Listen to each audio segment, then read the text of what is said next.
ஐஸ்வர்யா கருத்தரித்தல் மையங்களில் ஜனவரி 30 முதல் பிப்ரவரி 5 வரை இலவச ஆலோசனை மற்றும் சிகிச்சைகளில் மாபெரும் சிறப்பு சலுகை. அனைவருக்கும் வணக்கம். நான் நந்தினி. ஈரான் மீது போர் தொடுப்பேன் அப்படின்னு சொன்ன ட்ரம்ப் இப்போ ஈரான் மீது போர் தொடுக்க வேண்டிய அவசியம் இருக்காது அப்படின்னு சொல்லி பல்ட்டி அடிச்சிருக்காரு. அதற்கு என்ன காரணம்? ஈரானோடு சீனாவும் ரஷ்யாவும் கைகோர்த்துட்டாங்களாம். இந்த பதிவில் விரிவாக பார்க்கலாம்.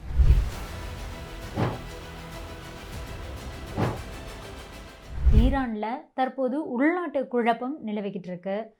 பொதுமக்கள் போராட்டங்களை நடத்திக்கிட்டு இருக்காங்க. இதற்கு அமெரிக்கா ஆதரவு கொடுக்குது. அமெரிக்காவும் ஈரானும் ஏற்கனவே பகையாளிகள் தான். இதனால் இப்போ மோதல் இன்னுமே அதிகரிக்க தொடங்கி இருக்கு. இந்த நிலையில தான் தற்போது ஈரானுக்கு ஒரு புதிய மிரட்டலை டொனால்ட் ட்ரம்ப் விடுத்திருக்காரு. இது இரண்டு நாடுகளிடையே ஒரு பதற்றத்தை அதிகரிச்சுக்கிட்டு இருக்கு. ஈரான் அணு ஆயுதம் தயாரிக்கிறதுக்கு அமெரிக்கா எதிர்ப்பு தெரிவிக்கிறாங்க. இதனால கடந்த ஆண்டு ஈரான்ல இருக்கிற 3 அணுசக்தி நிலையங்கள் மீது அமெரிக்கா தாக்குதலை நடத்தினாங்க. அதுக்கப்புறமா அணு ஆயுதம் தயாரிக்க மாட்டோம்னு சொல்லிட்டு அமெரிக்காவோடு ஒப்பந்தம் செய்ய வேண்டும்னு அமெரிக்க அதிபர் டொனால்ட் ட்ரம்ப் சொல்லியிருந்தாரு. ஆனா ஈரான் தொடர்ந்து மறுப்பு தெரிவிச்சிட்டு இருக்காங்க. பேச்சுவார்த்தைகள் நடந்தாலும் கூட அதுல எந்த உடன்பாடும் எட்டப்படலை. இந்த நிலையில தான் உடனடியாக அணு ஆயுதம் தொடர்பான பேச்சுவார்த்தைக்கு வர வேண்டும் அப்படின்னு ட்ரம்ப் ஈரானை மிரட்டியிருக்காரு. இது பற்றி டொனால்ட் ட்ரம்ப் தன்னுடைய ட்ரூத் சோஷியல் மீடியா பக்கத்தில் என்ன சொல்லியிருக்காரு அப்படின்னா, நேரம் போய்கிட்டே இருக்கு, ஈரான் சீக்கிரமாகவே பேச்சுவார்த்தைக்கு முன் வரணும், அதுதான் அனைவருக்கும் நன்மையை கொடுக்கும், ஒரு நியாயமான சுமூகமான சமமான ஒரு ஒப்பந்தத்தை நான் மேற்கொள்ள விரும்புகிறேன். ஈரான் அணு ஆயுதம் வச்சிருக்க கூடாது, நேரம் விரைவாக போய்கிட்டே இருக்கு. அதுபோக ஒரு பிரம்மாண்டமான கடற்படை ஈரானை நோக்கி வந்துகிட்டு இருக்கு. வெனிசுலாவோட நிக்கோலஸ் மதுரோவை கைது செய்யறதுக்கு அனுப்பின கடற்படையை விட தற்போது ஈரானை நோக்கி போயிட்டு இருக்கிற அந்த கடற்படை ரொம்பவே பெரியது. அதுவும் தயார் நிலையில இருக்கு. ஈரானோடு அணுசக்தி ஒப்பந்தம் ஏற்படாத பட்சத்தில் அதனுடைய அணுசக்தி தளங்கள் மீது கடந்த 2025ஆம் ஆண்டு ஜூன் மாதம் நடத்தின தாக்குதலை விட மிக மோசமான தாக்குதலுக்கு உள்ளாகலாம் அப்படின்னு ஒரு மிரட்டலை விடுத்திருக்காரு.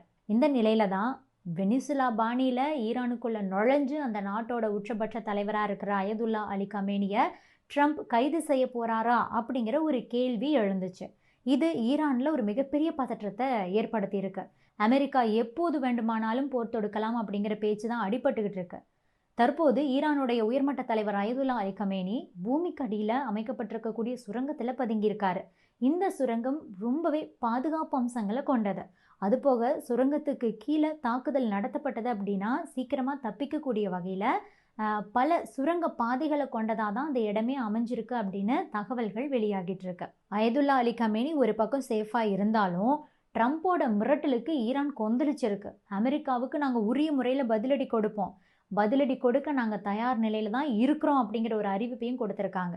ஈரானோட ராணுவ செய்தி தொடர்பாளர் பிரிகேடியர் ஜெனரல் முகமது அக்ரமினியா என்ன சொல்லியிருக்காருன்னா, அமெரிக்காவோட எந்த ஒரு நடவடிக்கைக்கும் ஈரான் கடுமையான பதிலடியை கொடுக்கும், அது ஒரு லிமிட்லெஸ்ஸான அட்டாக்காக தான் இருக்கும். அமெரிக்க போர்க்கப்பல்களில் நிறைய வீக்னஸ் இருக்கு, எங்களுடைய ஏவுகணைகள் சரியாக அவற்றை தாக்கும் அப்படின்னு வார்னிங் கொடுத்திருக்காரு. இதற்கிடையில தான் சீனா மற்றும் ரஷ்யாவோடு சேர்ந்து ஒரு கடற்படை கூட்டு பயிற்சியை வேற ஈரான் தொடங்க போறாங்க. கடந்த 7 ஆண்டுகளாக இந்த பயிற்சியை 3 நாடுகளும் மேற்கொண்டு வருது. அமெரிக்கா அண்ட் ஈரான் 2 நாடுகளுமே மாறி மாறி வார்னிங் கொடுத்துட்டு இருக்காங்க. இதனால ஒருவித பதற்றம் அதிகரிச்சிருக்கு. இந்த பதற்றத்துக்கு நடுவில் தான் டொனால்ட் ட்ரம்ப் இப்போ திடீர்னு பல்ட்டி அடிச்சிருக்காரு. ஈரான் மீது இராணுவ நடவடிக்கையை எடுக்க வேண்டிய தேவை இருக்காது அப்படின்னு சொல்லியிருக்காரு.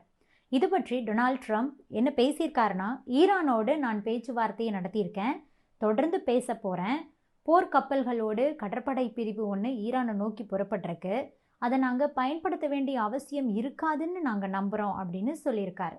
ஆக அயதுல்லா அலி கமேனியை தூக்கக்கூடிய முயற்சியை அமெரிக்கா கைவிட்டுட்டாங்க அப்படின்னு இப்போ ஈரான் நம்புகிறாங்க. அதுபோக வெனிசுலாவை கம்பேர் பண்ணும்போது ஈரானில் படை வலிமை ரொம்ப ஜாஸ்தி. இது ட்ரம்ப்புக்கு கண்டிப்பாக ஒரு மிகப்பெரிய சவாலாக தான் இருக்கும். இருந்தாலும் அதையெல்லாம் கடந்து ஒருவேளை அதையும் தாண்டி அமெரிக்கா ஈரானுக்குள்ளே நுழைஞ்சு அவரை தூக்குனாங்கன்னா அது மத்திய கிழக்கில் ஒரு மிகப்பெரிய பதற்றத்தை ஏற்படுத்தும். கச்சா எண்ணெய் விலையில் ஒரு மிகப்பெரிய தாக்கத்தை உண்டாக்கும். இதுதான் ட்ரம்ப்போட பல்ட்டிக்கு காரணம் அப்படின்னு சொல்கிறாங்க. இருந்தாலும் கூட அமெரிக்கா ஈரானை சுற்றி வளைச்சிருக்கு. தற்போது அமெரிக்கா தன்னுடைய டெஸ்ட்ராயர் போர்க்கப்பலான USS ஆப்ரஹாம் லிங்கன் விமானம் தாங்கி போர்க்கப்பலை ஈரானை நோக்கி அனுப்பி வச்சிருக்கு. அது மட்டும் இல்லாமல் மத்திய கிழக்கில் ஏற்கனவே அமெரிக்கா தன்னுடைய படைகளுடைய எண்ணிக்கையை அதிகப்படுத்தி வர வச்சுருக்காங்க. ஃபினான்ஷியல் டைம்ஸ் அவங்க வந்து வெளியிட்டிருக்கக்கூடிய செய்தியில் என்ன சொல்லியிருக்காங்கன்னா, மத்திய கிழக்கில் பல நாடுகளில் 30,000 40,000 அமெரிக்க படை வீரர்கள் இருக்காங்க.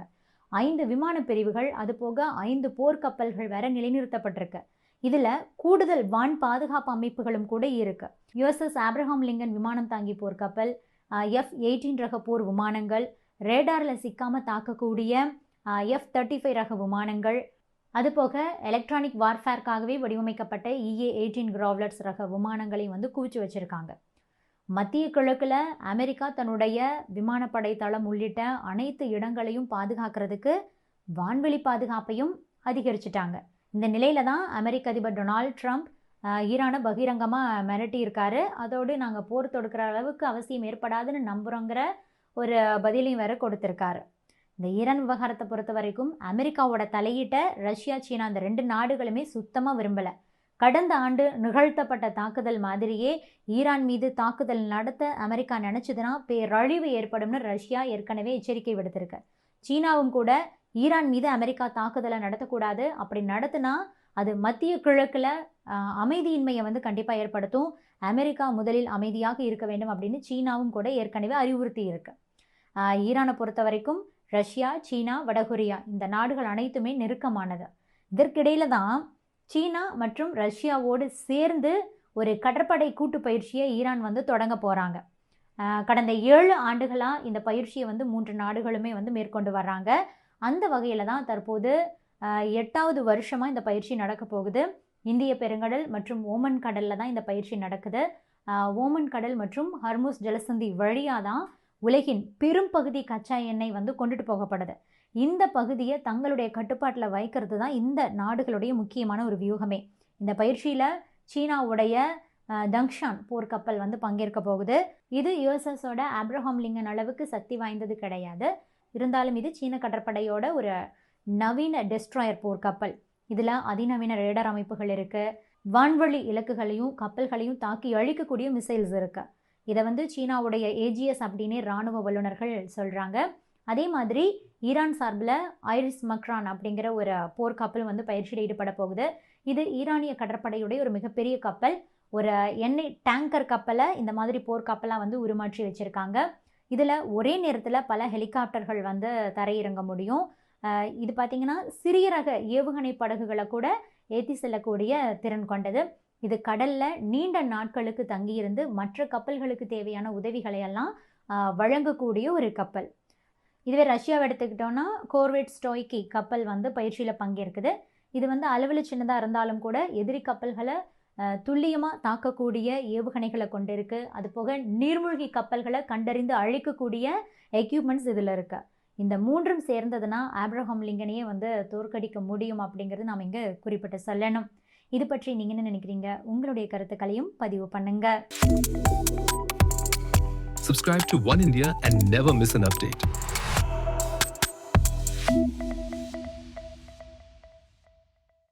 ஐஸ்வர்யா கருத்தரித்தல் மையங்களில் ஜனவரி 30 முதல் பிப்ரவரி 5 வரை இலவச ஆலோசனை மற்றும் சிகிச்சைகளில் மாபெரும் சிறப்பு சலுகை.